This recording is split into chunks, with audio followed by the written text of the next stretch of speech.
Let go of the illusion you are part of a vast, uncontrollable ecosystem. For generations, people have been taught to fear the unknown, to seek comfort in external forces, and to believe that without a singular God or divine plan, existence would be meaningless chaos. But this fear is not natural. It is a construct, a tool of control that was forced upon us. Our ancestors did not see the world through the lens of one God, one truth, or one singular power dictating reality. That idea came with colonization, with the erasure of indigenous knowledge, with the violent suppression of cultures that once understood the universe as an interconnected, ever-changing ecosystem.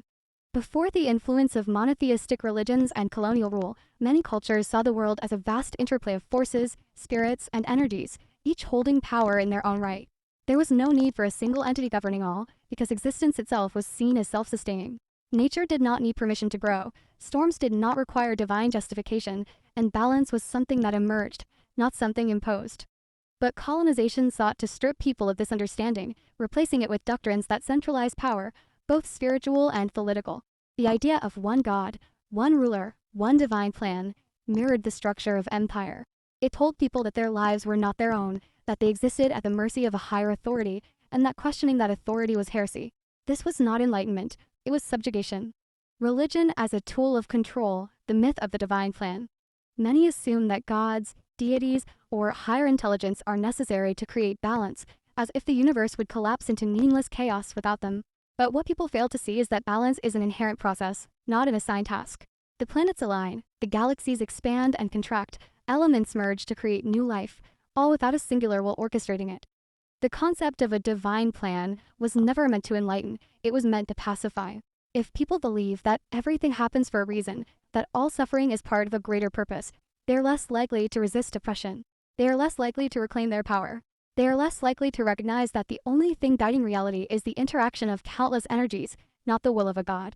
Our ancestors understood that chaos and order are not opposites, they are dance partners. They exist together, constantly shaping one another. Everything happens in a way that brings balance and harmony to the entire cosmos, not just Earth. There is no divine plan, no cosmic script written by a singular force. There is only the unfolding of reality, shaped by forces beyond human understanding. The collective consciousness is not a universal mind.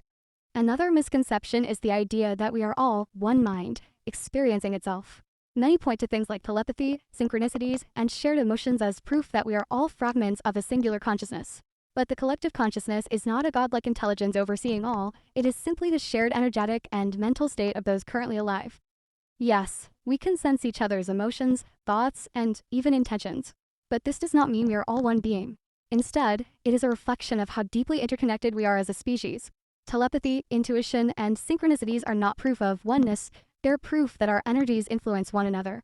They serve as reminders of the importance of connection, community, and the unseen forces that weave our lives together. Indigenous cultures have long understood this, recognizing that the land holds memory, that energy lingers, and that wisdom is passed down not just through words, but through the very essence of existence itself. But colonization stripped these teachings away, replacing them with a rigid, singular view of consciousness. It turned something fluid and evolving into something hierarchical and limiting. If we were truly one, there would be no individuality, no unique experiences, no conflicting emotions or independent desires. But we are individuals, existing within an ecosystem where energies constantly communicate and influence each other, without dissolving into a singular consciousness. Spirits, ghosts, and the fear of disappearing. One of the biggest fears humans hold is the question, what happens when I die?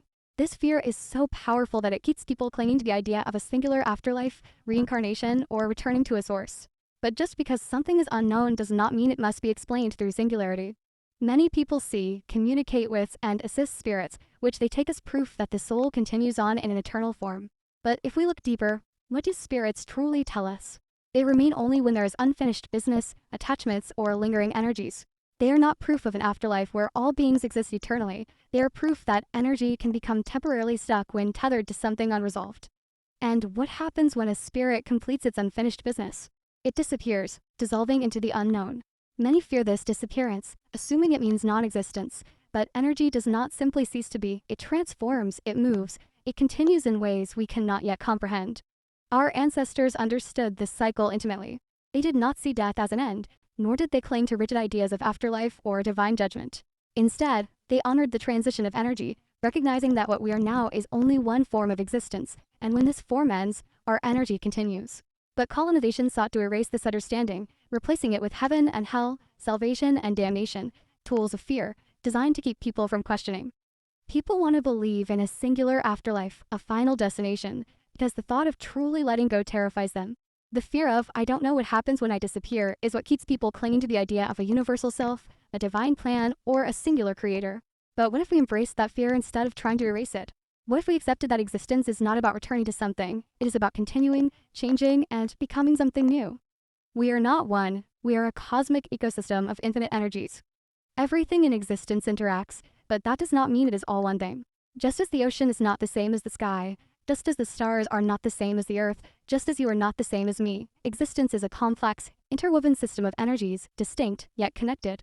Colonization forced us to see the world in binaries, one God or none, one truth or chaos, one consciousness or nothingness. But our ancestors saw beyond this. They understood that existence is neither singular nor divided. It is an endless interplay of forces, energies, and beings, each moving in their own way. We do not need one God, one purpose, or one consciousness to justify our existence. We exist because the universe itself is an ever-evolving, boundless interaction of forces. There is no singular creator, no ultimate plan, and no final destination, only the constant transformation of energy, shifting beyond what we can perceive. To truly awaken is to let go of the need for one answer, one God, one source.